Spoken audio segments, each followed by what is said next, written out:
महिन्यामध्ये आपलं नवीन वर्ष लागत असतं, म्हणून वाईट विचारांची होळी करायची असते. चैत्र महिना लागत असतो, नंतर वाईट विचारांचं दहन करावं लागत असतं, त्याला म्हणतात होलिका दहन. मग त्या होलिकेचं स्वतः तिचं दहन झालं, तिचा शेवट झाला, पण प्रल्हादाला काहीच झालं नाही. मग शेवटी त्रस्त झालेला हिरण्यकश्यपू बोलला, याला आता स्वतः मीच मारणार आहे, कारण याने कुळाचा नाश केला, याचा शेवट आता मीच करणार आहे.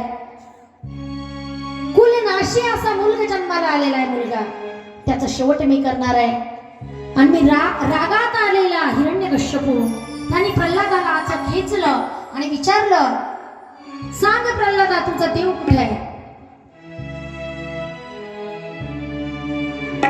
सांग म्हटलं, तुझा देव कुठे आहे? प्रल्हादाला रडू कोसळलं, बाबा मला असं वाटतं तुम्हाला देव दिसत नाही.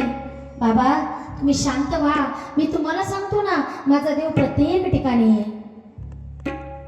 विठ्ठल जळी स्थळी भरला, रिता ठाव नाही उरला,